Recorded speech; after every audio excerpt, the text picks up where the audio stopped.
سنيفو كرال مفاتي ورّي أمانتي سنة ديمتن أمانتين كيسن سدفكان كقمنو غرسي ساجرتني غلطو ما سنين كسدفا كدوما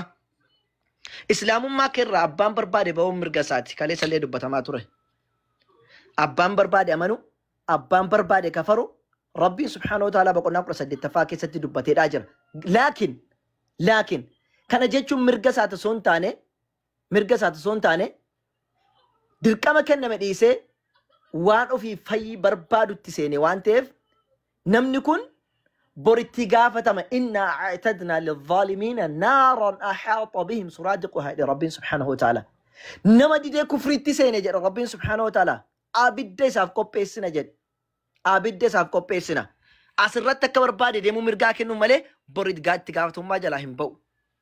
سنيفو إني تقفا كربي جلاهم بو كلام مفا نبي محمد الرب ستتانا سرنا رقفا إنو مليو تاتي نبي محمد الرب ستانا يو أدب أقول أتين تسوتانا يو دندس سميتول بلالي دندس دتشي كيسا غريسين بإذن الله تعالى بكجرتني بافنا كبجنا مولين كمنو ديم أمن تيراكون كبو جنيرا برات جنيرا سيغافنان نم برات جسدي ناكنا تجسدي ردبرتي واتك هنغوني الرب مالي لكن وفيدر بين أمنتي إسلاما الرب سجنان وان أتي أمنتي كريستانا تاتي فوسون تاني الربك وانا دبتشود الديف أمنتي إسلاما متانا فرحاني يو الرب سي نمني سيدي سنجر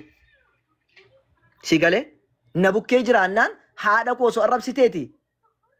نمني سيدي سو كونجرو أباكو الرب سيسني سوان ونكان أمنتي كي نبي محمد متي سنيف أمنتي كي ججرتي كرانا غاسي فاتو ديمي يو كستما تشوتاتي garuu adabattee amantii deemte sana barattee dhuftee yoo barbaadde muslimatti daawaa gochuu dandeessa yoo barbaadde lallabachuu dandeessa maayikii qabattee yoo hin taane nan arrabsa jennaan bakka jirtu akka manxaqqoo beektaa baara keessaati qurxummii fuutee ol baatu san sirriitti qo'adhu waa'ee qurxummii Yesuus yeroo baay'ee barsiisa qurxummii jaallata waan ta'eef barattoota isaa qurxummii nyaachuu jaallata maaliif Eeshiyaa keessa turan waan taateef bakkuma sana jirtaatillee Eeshiyaa Turkii kee jirtaame naannoo sana turan waan ta'eef Yesuus barattoonni isaa bahararra deemanii manxaqqoon akkatti isheen qabdee baatu Maatiyos fa'aa adamsaa turan Yohaannis fa'aa adamsaa turan akka manxaqqoon qurxummii baastutti achi baasaa turan miti nun immoo achiitii siinsi baafna jechuudha. Kana sirriitti hubadhu of eeggannoo guddaadhaa godhadhu nun arrabsiin amantii keenyarraa taa'e baradhu nu barsiisisiin jedha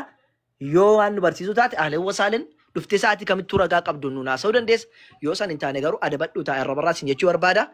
Egaa kiristaanonni rabbiin amantii keessan isiniinis ta'e ormaanis xiqqeessaa jira. Rabbi amantiin keessan gaa dhugaa ta'uu dhiisuu isaa kanaan isin barsiise isin hubartanii amantii dhugaatti koottaa dhiyeessumaan waamicha isiniif godha. Kalamaffaa garuu akka wannaatti kaaftanii osoo haasa'u baatanii waa'ee nama kana akkasumatti nutuun fixanna karaa fixannu keessaa akkaataa itti fixannu nutuun beekna.